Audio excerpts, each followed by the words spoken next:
जय हिंद साथियों, आपको कंसेप्ट किंग मिथिलेश में स्वागत है।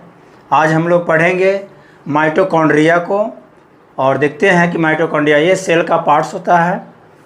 माइटोकॉन्ड्रिया जो होते हैं वो सेल में ऊर्जा निर्माण करने का काम करते हैं। खोज किसने किया, इसका नामकरण किसने किया, इनके बारे में जानते हैं।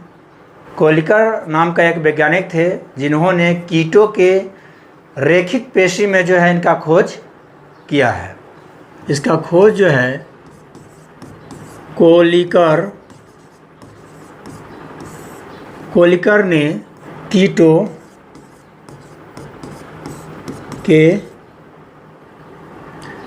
ने क्या किया है, कीटों के रेखित पेशियों में खोया था।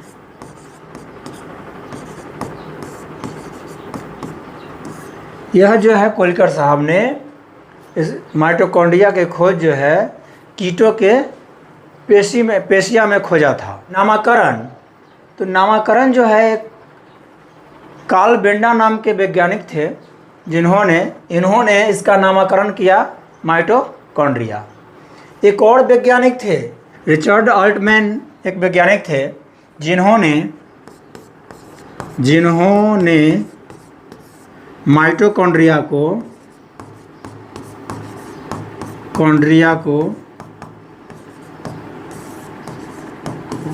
बायोब्लास्ट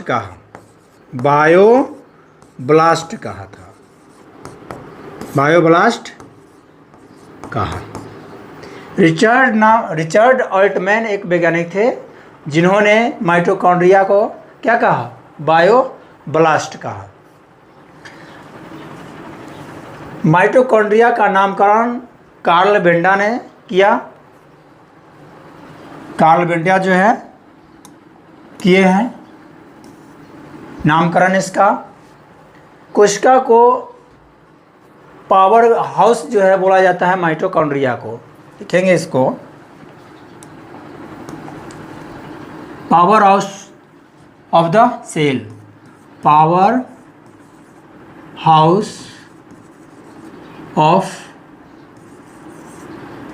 द सेल।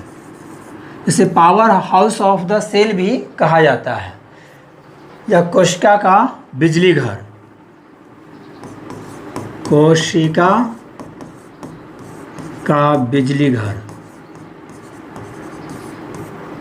भी बोला जाता है। ठीक है, ये पावर देने का पूरे कोशिका में कार्य करते हैं। माइटोकॉन्ड्रिया का ये पिक्चर है, आप देख सकते हैं। माइटोकॉन्ड्रिया में देखिए जो ये बाहरी भाग जो देख रहे हैं, यह भाग जो बाहर से भाग है, ये क्या है, बाहरी इसका मेम्ब्रेन है, मतलब आउटर मेम्ब्रेन के नाम से यह जाना जाता है। ये वाला भाग, यह जो भाग देख रहे हैं, यह आउटर मेम्ब्रेन है, बाहरी भाग है। इसको बोलते हैं बाहरी झिल्ली,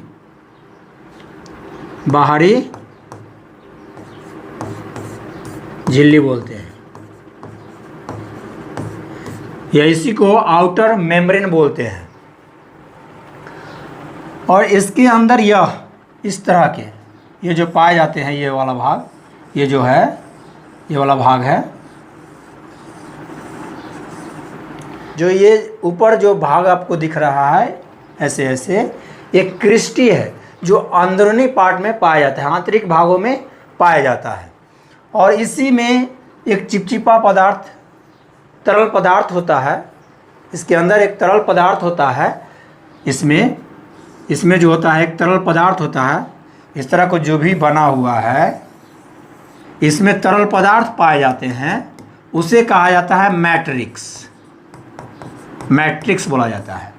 इस तरह के भाग जो ये दिख रहा है, इसी को मैट्रिक्स कहा जाता है। मैट्रिक्स में ही आपको डीएनए, एंजाइम्स और राइबोसोम्स पाए जाते हैं। इस मैट्रिक्स के अंदर ही एक तरल पदार्थ है और तरल पदार्थ में ही जो क्या है आपको पाए जाते हैं ये तीनों। जैसे यहाँ देखिए राइबोसोम हो गया। क्रिस्टी तो बता दिए कि एक आंतरिक भाग में माइटोकॉन्ड्रिया के जो आंतरिक झिल्ली होती है उसमें एक उभाड़ होता है, उसी को हम क्रिस्टी कहते हैं। और मैट्रिक्स जो होते हैं वही उसी में जो है क्या होता है, तरल पदार्थ पाए जाते हैं, जिसे हम क्या बोलते हैं, मैट्रिक्स बोलते हैं। और मैट्रिक्स के अंदर ही डीएनए, एंजाइम्स और राइबोसोम्स पाए जाते हैं। ये देखिए डीएनए है, डाईऑक्सीराइबो न्यूक्लिक एसिड, राइबोसोम्स है, पाए जाते हैं। एटीपी का निर्माण यह करता है, जो ऊर्जा देने का काम करता है। ठीक है। इनर मेम्ब्रेन हो गया, ये जो देख रहे हैं इसका, यह इनर मेम्ब्रेन हो गया, जो इस तरह के बने हुए हैं, आप देख सकते हैं इस तरह के है ना, भार चढ़ा हुआ। तो ये वाला इनर पार्ट जो है वो क्या है, इसका इनर मेम्ब्रेन है, और बाहर का बाहरी मेम्ब्रेन, मतलब आउटर मेम्ब्रेन है। आप समझ गए होंगे कि माइटोकॉन्ड्रिया में क्या क्या चीज़ पाए जाते हैं। ठीक है। और कौन कौन पार्ट्स होते हैं उसको देख लिए, किसको क्या बोला जाता है वो भी देख लिए हम लोग। तो लिखिए, इसका निश्चित संख्या क्या नहीं होता है।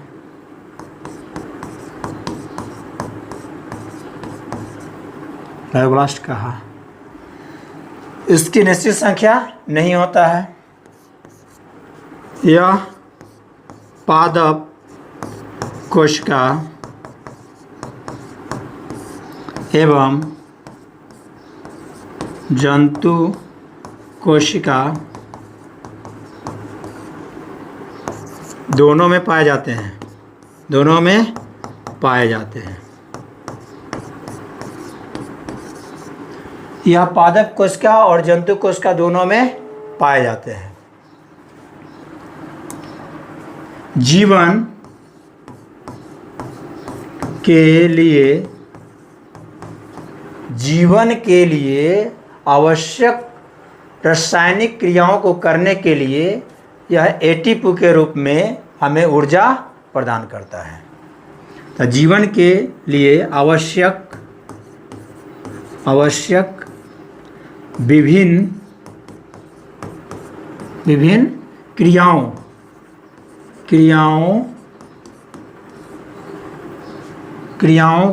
करने के लिए यह एटीपी एडिनोसिन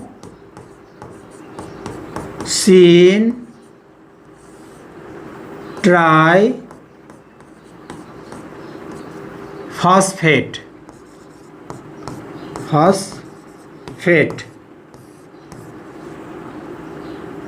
के रूप में देता है। तो यह एटीपी के रूप में जो है हमें एडिनोसिन ट्राइफॉस्फेट के रूप में हमें ऊर्जा देता है। डीएनए केंद्रक के अलावा माइटोकॉन्ड्रिया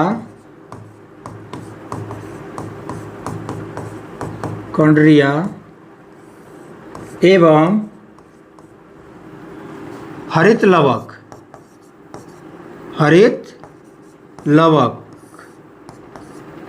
जिसे हम क्लोरोप्लास्ट बोलते हैं,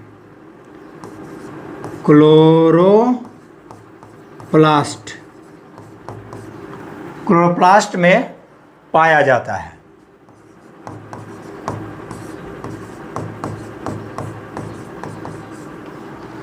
डीएनए जो होते हैं केंद्रक के पाए जाते हैं, और केंद्रक के अलावा माइटोकॉन्ड्रिया और हरित लवक में यह पाए जाते हैं।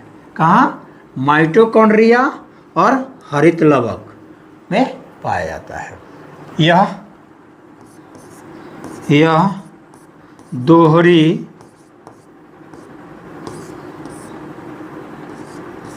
दोहरी झिल्ली के होते हैं। यह दोहरी झिल्ली के होते हैं। यह ऊर्जायुक्त कार्बनिक पदार्थों का ऑक्सीकरण करता है। यह ऊर्जा युक्त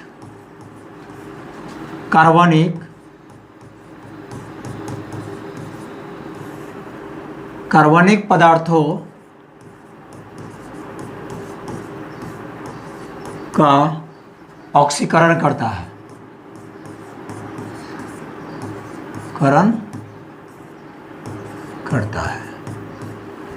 ठीक है। यह ऊर्जायुक्त कार्बनिक पदार्थों का ऑक्सीकरण भी करता है। इसे हम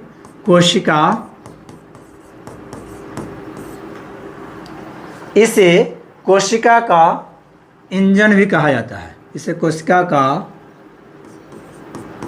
इंजन भी कहा जाता है,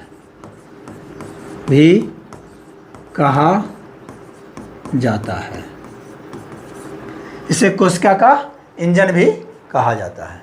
एक बार आइए इसका रिफ्रेश कर लेते हैं कि क्या है। तो माइटोकॉन्ड्रिया की खोज जो है कोलिकर ने किया। इसे जो है ऑल्टमैन ने इसका नाम बायोब्लास्ट कहा और कोलिकर ने कीटों के रेखित पेशी में जो है इसका खोज किया था। इसका कोई निश्चित आकार नहीं होता है। यह ऊर्जा देने का कार्य करता है। यह एटीपी के रूप में हमें ऊर्जा देता है। इसे कोशिका का इंजन कहते हैं या power house of the cell कहते हैं। यह दोहरे झिल्ली के होते हैं। एक बाहर से होते हैं झिल्ली और एक आंतरिक झिल्ली होते हैं। इसके अंदर में मैट्रिक्स होते हैं। मैट्रिक्स एक तरल पदार्थ होते हैं और उस मैट्रिक्स के अंदर जो है राइबोसोम, डीएनए, एंजाइम्स पाए जाते हैं। कोशिका का नामकरण जो है कार्ल बेंडा ने किया था। ठीक है। तो इस तरह से जो है हम माइटोकॉन्ड्रिया के बारे में जाने। अगर कंसेप्ट क्लियर हो वो आप इसे सब्सक्राइब करें और लाइक करें।